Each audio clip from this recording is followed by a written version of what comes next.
இந்தியாவில் இருக்கிற மிஷினரி நிறுவனங்கள் இதை வந்து ஒரு டார்கெட்டாக வச்சு செய்கிறாங்க, பிளான் பண்ணி. குழந்தைகளை மதமாற்றம் பண்ணுற வேலையை பெற்றோருக்கு தெரியாமல், பெற்றோருடைய அனுமதி இல்லாமல் குழந்தைங்களை மதமாற்ற வேண்டும் என்று ப்ராஜெக்ட் ஒன்று வச்சுருக்கிறாங்க அவங்க.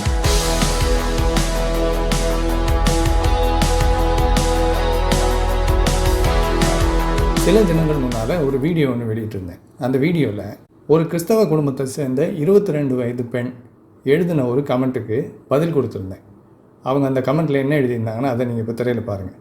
அதில் என்ன எழுதியிருக்கிறாங்கன்னா, அவங்களுக்கு கடவுள் நம்பிக்கை இல்லை, ஆனால் அவங்க குடும்பம் வந்து கிறிஸ்தவ குடும்பம்.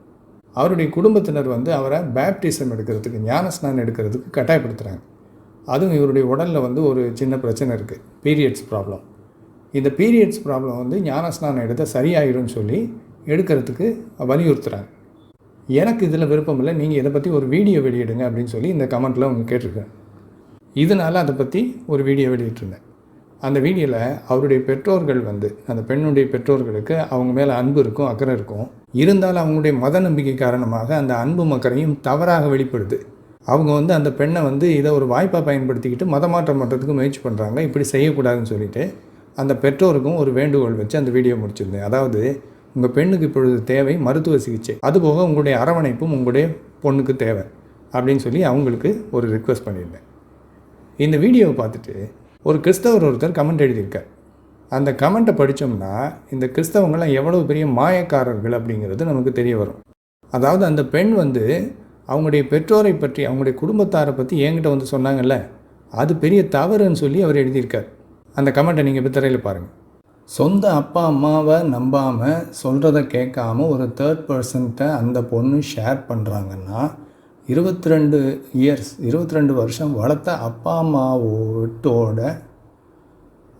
அம்மா வீட்டோட அவங்க மனநிலை எப்படி இருக்கும் அப்படி சொல்லிவிட்டு அடுத்து வியூஸ்க்காக எவ்வளவு கேவலமாக பண்ணாதீங்கன்னு என்னை பற்றி சொல்கிறாங்க. அதாவது, நான் வந்து அந்த வீடியோ வந்து வியூஸ் அதிகமாக போகணுங்கிறதுக்காக இப்படிப்பட்ட கேவலமான வேலையெல்லாம் பண்ணுறேன் நான்.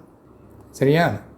அப்போ இவங்க கவனிங்க என்ன எழுதியிருக்கிறாங்கன்னு. முதல் லைனில், சொந்த அப்பா அம்மாவை நம்பாமல், சொல்கிறத கேட்காம ஒரு தேர்ட் பர்சன்ட்ட அந்த பொண்ணு போனால் வளர்த்த அப்பா அம்மாவோட மனநிலை எப்படி இருக்கும் அப்படிங்கிறாங்க. அதாவது, ஒரு பொண்ணு வந்து அப்பா அம்மா சொல்கிறத கேட்காம வேற ஒருத்தர்கிட்ட போய் ஒரு பிரச்சனையை ஷேர் பண்ணுறாங்க அப்படின்னா, அப்போ அவங்க மனநிலை, அப்பா அம்மாவுடைய மனநிலை எப்படி இருக்கும்? ஐயோ, நம்ம பொண்ணு வந்து வேற ஒருத்தர்கிட்ட போய் இப்படி பிரச்சனைகளை ஷேர் பண்ணிக்கிட்டு இருக்கிறாரே அப்படின்னு சொல்லி அவங்க அப்பா அம்மா வேதனைப்படுவாங்களாம்.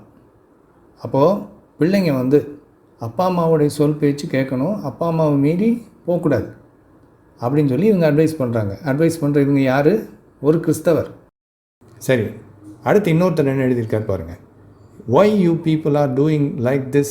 Father and mother will take care of her. You don't say anything. Shut your mouth. இவர் என்கிட்ட சொல்கிறார், ஏன் நீங்கள் வந்து அவங்களுடைய குடும்ப பிரச்சனையில் போய் தலையிடுறீங்க? அந்த பொண்ணோட அப்பா அம்மா அதை டேக் கேர் பண்ணிக்குவாங்க. அந்த பொண்ணோட அப்பா அம்மா அந்த பிரச்சனையை பார்த்துக்குவாங்க. நீ போய் தலையிடாத, நீ எதுவும் சொல்லாத, வாயை மூடுங்கிறார். ஷட் யுவர் மவுத் அப்படின்னு. அப்போது கிறிஸ்தவங்களாம் என்ன சொல்கிறாங்கன்னா, பிள்ளைங்க என்ன செய்யணும் அப்படிங்கிறத பெற்றோர் தான் முடிவு பண்ணணும். பெற்றோர் என்ன சொல்கிறாங்களோ அதைத்தான் பிள்ளைங்க கேட்கணும். அப்பா அம்மாவை மீறி பிள்ளைங்க எதுவும் செய்யக்கூடாது. இப்படி ஒரு நெறிமுறையை நமக்கு கற்றுக் கொடுக்குறாங்க இவங்க கிறிஸ்தவங்க. ஆனால் இது எவ்வளோ பெரிய மாயத்தனம் தெரியுமா? ஒரு கிறிஸ்தவர் வந்து பிள்ளைங்க அப்பா அம்மா சொல்கிறத தான் கேட்கணும், அப்பா அம்மாவை மீறி எதுவும் செய்யக்கூடாதுன்னு சொல்கிறாங்களே, இது எவ்வளோ பெரிய பொய் தெரியுமா?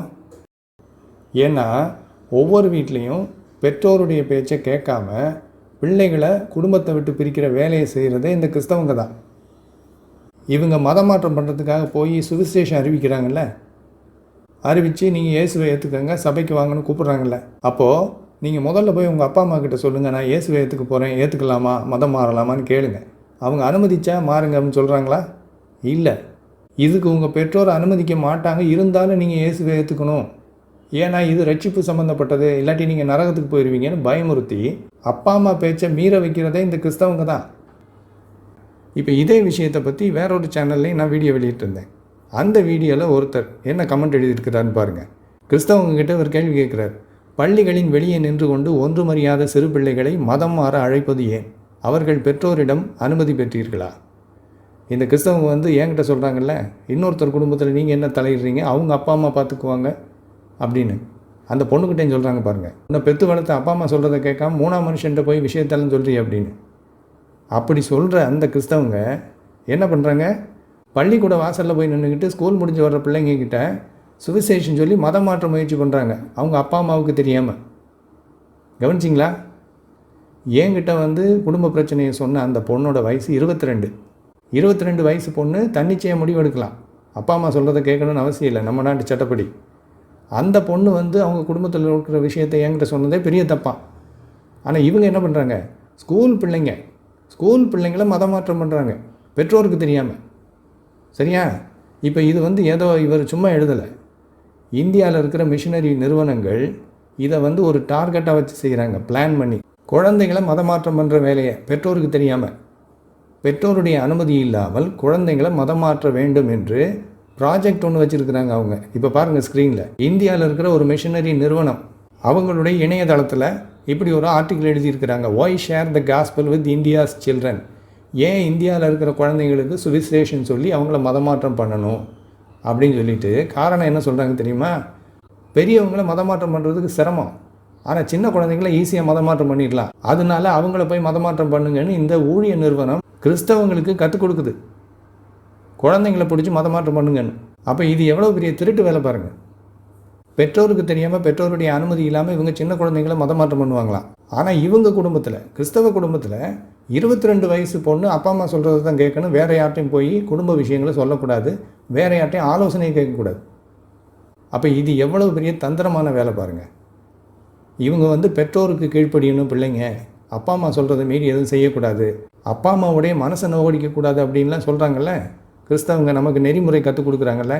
இதுக்கு என்ன அர்த்தம்னா, அவங்க குடும்பத்தில் இருக்கிற பிள்ளைங்க அவங்களுக்கு கீழ்ப்பட்டு இருக்கணும், அவங்க சொல்கிறது தான் கேட்கணும். ஆனால் அடுத்த வீட்டு பிள்ளைங்க அவங்களுடைய பெற்றோர் சொல்கிறத கேட்கக்கூடாது, இவங்க சொல்கிறத கேட்கணும். புரிஞ்சுதா? இது எவ்வளோ பெரிய தந்திரம்னு. இவர் வந்து அட்வைஸ் கொடுக்குறாரு, அந்த பொண்ணு வந்து அப்பா அம்மா சொல்கிறத கேட்காம வந்து என்கிட்ட இதை ஷேர் பண்ணது தப்பா. இப்போ இந்த பொண்ணுக்கு இருக்கிற பிரச்சனை என்ன, அவங்க குடும்பத்தில் அந்த பொண்ணை ஞானஸ்நானம் எடுக்க சொல்கிறாங்க, இந்த பொண்ணுக்கு அதில் விருப்பம் இல்லை, அதைத்தான் என்கிட்ட வந்து இந்த பொண்ணு ஷேர் பண்ணியிருக்கிறாங்க. இப்போ இவர் என்ன சொல்கிறாரு, அப்பா அம்மா சொன்னபடி ஞானஸ்நானம் எடுத்துருக்கணுமா? சரியா? அப்பா அம்மா பேச்சை கேட்கணும், வளர்த்த அப்பா அம்மாவுடைய பேச்சை கேட்குறது தான் முக்கியங்கிறார். சரி, இப்போ ஒரு கேள்வி, ஒரு குடும்பத்தில் யாரோ ஒருத்தர் இயேசுவை ஏற்றுக்கிட்டார், அவரை ஞானஸ்நானம் எடுக்க சொல்லுவாங்க இந்த கிறிஸ்தவங்க.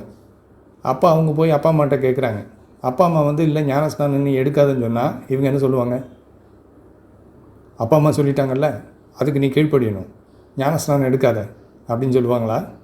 இல்லை, அப்பா அம்மா சொல்கிறத கேட்காத, கடவுள் சொல்கிறத கேட்குறது தான் முக்கியம், ஞானஸ்நானம் எடுன்னு இவங்க தான் சொல்லுவாங்க. அப்போ பெற்றோரை மீற வைக்கிறது யார்? இவங்க தான்.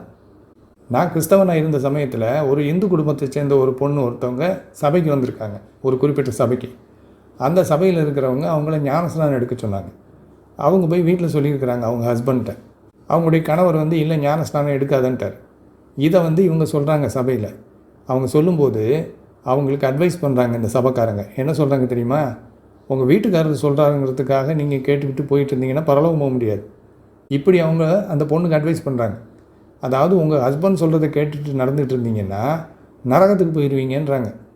இப்போ இதுக்கு வந்து நான் உங்களுக்கு ஆதாரத்தை காமிக்கிறேன், திரையில் பாருங்கள். இப்போ thegospelcoalition.org அப்படின்னு சொல்லி ஒரு கிறிஸ்தவ ஊழிய நிறுவனம், அதில் வந்து ஒரு கேள்வி கேட்டிருக்காங்க, should I be baptized against my parents' wishes? என்னுடைய பெற்றோருடைய விருப்பத்திற்கு எதிராக நான் ஞான ஸ்நானம் எடுக்க வேண்டுமா இப்படின்னு கேள்வி வந்திருக்கு. அதுக்கு இவர் பதில் சொல்கிறார். என்ன சொல்கிறார் தெரியுமா, உங்களுடைய பெற்றோருக்கு நீங்கள் கீழ்ப்படுகிறது அவசியம்தான், ஆனால் உங்கள் பெற்றோர் வந்து ஞான ஸ்நானம் எடுக்காத அப்படின்னு உங்கள்கிட்ட சொன்னாங்கன்னா நீங்கள் கொஞ்ச நாள் வெயிட் பண்ணலாம், அவங்க வந்து மனசு மாறட்டும் அப்படின்னு. அவங்க மனசு மாறலைன்னா அவங்கள மீறி நீங்கள் ஞானஸ்நானம் எடுக்கணும்னு இந்த ஆர்டிக்கிளில் அவர் சொல்கிறார். கவனிங்க என்ன சொல்லியிருக்காரு. But the spirit is thicker than blood, God is gathering an even greater family, a family defined not by blood but by faith.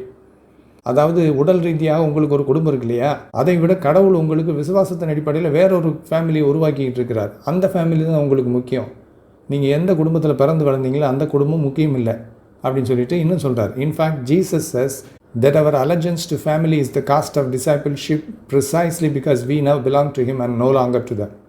என்ன சொல்கிறாருன்னா, இயேசு கிறிஸ்துவை பின்பற்றி போகணுன்னா நம்முடைய குடும்பத்தை நம்ம விட்டுட்டு வரணுங்கிறார்.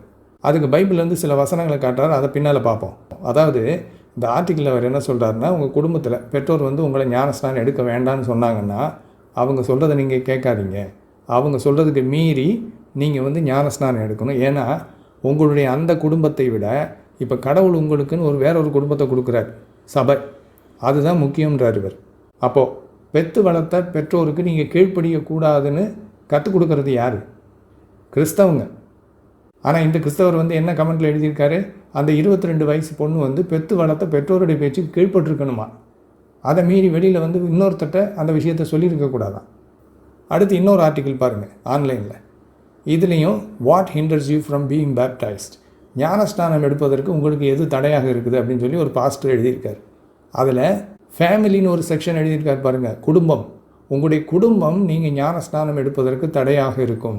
அப்படி இருந்தால் என்ன பண்ணுறது? Family should never hinder one from being baptised. உங்கள் குடும்பம் நீங்கள் ஞானஸ்நானம் எடுப்பதற்கு தடையாக இருந்தால் குடும்பத்தை விட்டுட்டு வந்து எடுங்கன்றார். குடும்பம் சொல்கிறத கேட்காதீங்க, பெற்றோர் சொல்கிறத கேட்காதீங்க, ஞானஸ்நானம் வந்து எடுங்கன்றார். அப்போது உங்களை பெற்று வளர்த்த பெற்றோருக்கு நீங்கள் கீழ்ப்படியக்கூடாதுன்னு கற்றுக் கொடுக்குறதே கிறிஸ்தவங்க தான்.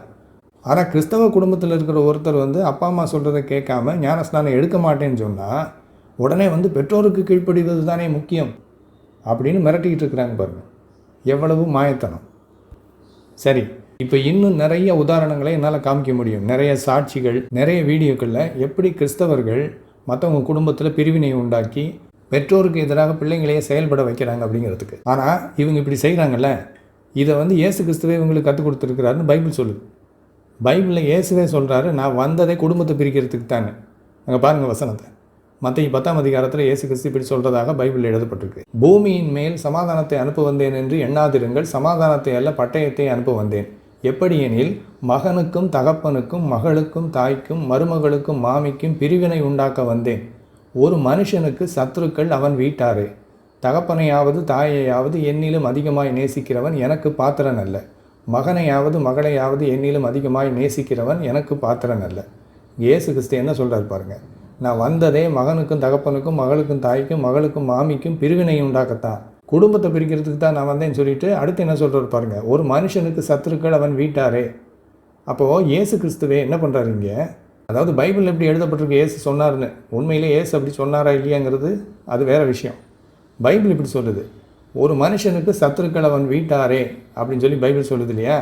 இதுக்கு என்ன அர்த்தம்னா, நீ வந்து இயேசு கிறிஸ்துவை ஏற்றுக்கிட்டேன்னா உன் குடும்பத்தில் இருக்கிற எல்லாரும் உனக்கு எதிரி, அவையெல்லாம் சாத்தான். உன்னை வந்து எப்படியாவது கிறிஸ்துவை விட்டு பிரிக்கிறதுக்கு அவங்களாம் முயற்சி பண்ணுவாங்க. சபைக்கு போகாதன்னுவாங்க, ஞானஸ்நானம் எடுக்காதுன்னுவாங்க. அவங்கெல்லாம் உன்னை கெடுக்க பார்ப்பாங்க. அதனால் அவங்க சொல்கிறத கேட்காதீங்கன்னு பைபிளே சொல்லுது. அப்போது பெற்றோருக்கு பிள்ளைங்க கீழ்ப்படியக்கூடாதுன்னு பைபிள் தான் கற்றுக் கொடுக்குது. ஆனால் இவங்க பெரிய யோக்கியர்கள் மாதிரி நம்மகிட்ட வந்து சொல்கிறாங்க, 22 வயது பெண் வந்து அவங்க பெற்றோருக்கு கீழ்ப்படிஞ்சிருக்கணும், வளர்த்த அப்பா அம்மாவை மீறி இன்னொருத்தட்ட போய் குடும்ப விஷயத்தெல்லாம் பேசக்கூடாதான். இவங்க வந்து வளர்த்த அப்பா அம்மாவை மீறி சபைக்கு போய் அப்பா அம்மா சொல்கிறதுக்கு கீழ்ப்படியாமல் ஞானஸ்நானம் எடுக்கணும்னு சொல்லி கொடுக்குறாங்க. ஆனால் இன்னொரு பக்கத்தில் எப்படி நடிக்கிறாங்க பாருங்கள். சரி, இப்போ இன்னொரு வசனத்தை காமிக்கிறேன். லூக்கா 14ஆம் அதிகாரம் 26ஆம் வசனம். இதுலேயும் இயேசு கிறிஸ்து பேசுகிறதாக பைபிள் சொல்லுது. யாதொருவன் என்னிடத்தில் வந்து தன் தகப்பனையும் தாயையும் மனைவியையும் பிள்ளைகளையும் சகோதரனையும் சகோதரிகளையும் தன் ஜீவனையும் வெறுக்காவிட்டால் எனக்கு சீஷனாக இருக்க மாட்டான். இங்கே இயேசு கிறிஸ்து என்ன சொல்கிறதாக பைபிள் சொல்லுதுன்னா, ஒருத்தன் வந்து இயேசுக்கிட்ட வந்துட்டான்னா அதுக்கப்புறம் அப்பா அம்மா ஒய்ஃபு பிள்ளைங்க பிரதர் சிஸ்டர் எல்லாரையும் வெறுக்கணுமா. அதாவது அவங்க சொல்கிற எதையும் கேட்கக்கூடாது. சபையில் என்ன போதிக்கிறாங்களோ அதுதான்.